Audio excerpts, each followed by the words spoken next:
US Treasury Secretary Janet Yellen is in India in the run-up to the G20 finance ministers meeting starting tomorrow. This is her third visit to the country in 9 months and comes after a tour to China. Speaking to reporters in Gandhinagar in India's Gujarat state, Yellen said redoubling support for war-stricken Ukraine is a key priority, alongside boosting global economies and tackling debt stress. She also said that ending the war is first and foremost a moral imperative. Another key priority this week is to redouble our support for Ukraine as it continues to defend itself against Russia's illegal and unprovoked attack. My visit to Kyiv earlier this year still deeply moves me to this day. Seeing the bravery and the resilience of the Ukrainian people up close impacted me personally. During the trip, I also saw the massive difference that foreign assistance is making to the lives of Ukrainian civilians and the Ukrainian military's front lines. As I've said, ending this war is first and foremost a moral imperative, but it's also the single best thing we can do for the global economy. On Wednesday, the leaders of the G7 powers promised to support Ukraine for as long as it takes to defeat Russia's invasion and aggression. The G7 plan provides a framework under which individual nations will agree to bilateral deals with Kyiv, detailing the weapons they will give and response they will make if Russia ups the ante. Yellen had said budgetary support is critical to Ukraine's resistance. She had stressed that by helping keep the economy and the government running, the world was giving Ukraine the support it needs so it can fight for freedom and its sovereignty.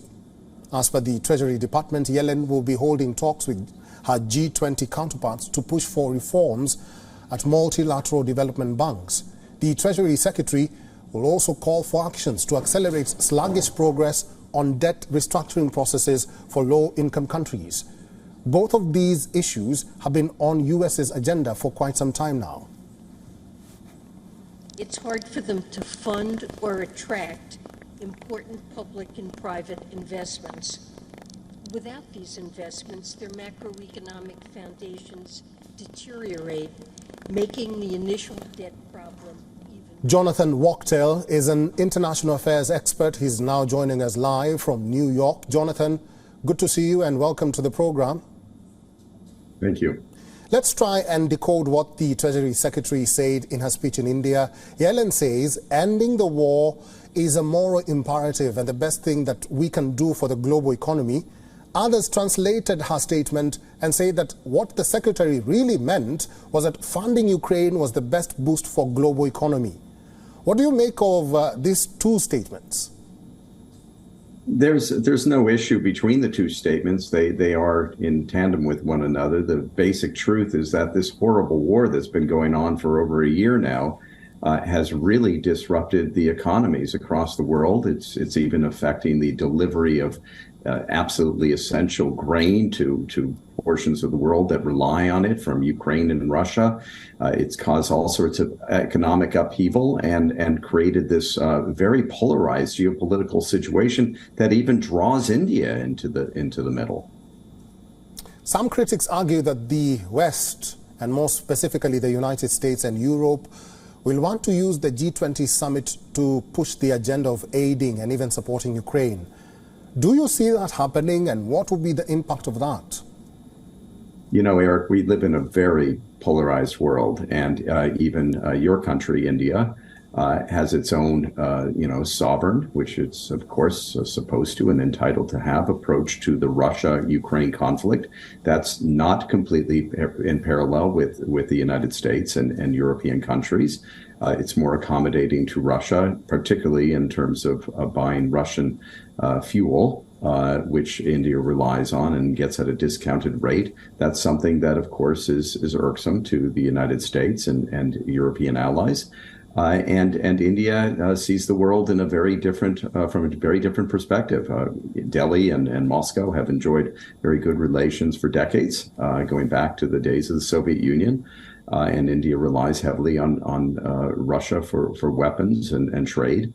And so we really need to find a way to try to accommodate a variety of positions and put an end to this war, which is having devastating effects, not just for Ukrainians and Russian soldiers coming in and dying in droves in this needless war, and try to get the world back on track so we don't have to have this as an ongoing irritant. We have enough problems in the world, and trying to navigate economic conflicts and disputes that are going on.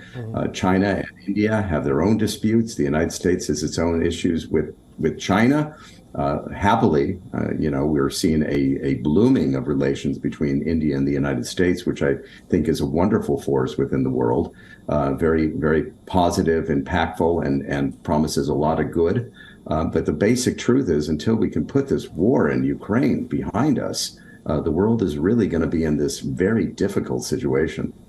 Okay, let's talk about the war itself now. And before we talk about the counteroffensive, I just want to know from you, the United States has said that they will continue with their cluster munitions to Ukraine. Will this have any impact on the war, you think?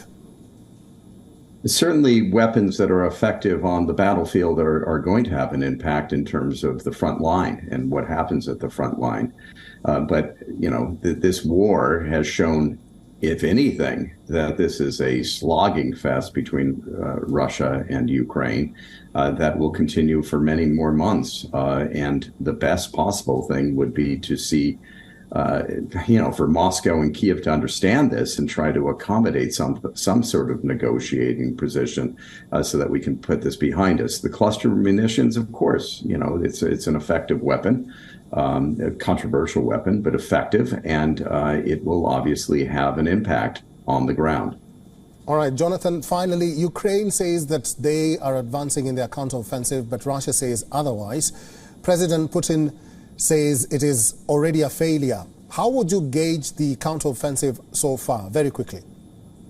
Each country has their narrative. They're going to say what's expedient for their population and obviously to the wider world to try to show strength. The basic truth is these two nations are embedded in a terrible, bloody conflict, and it's really by the mile rather than sweeping change on the battlefront.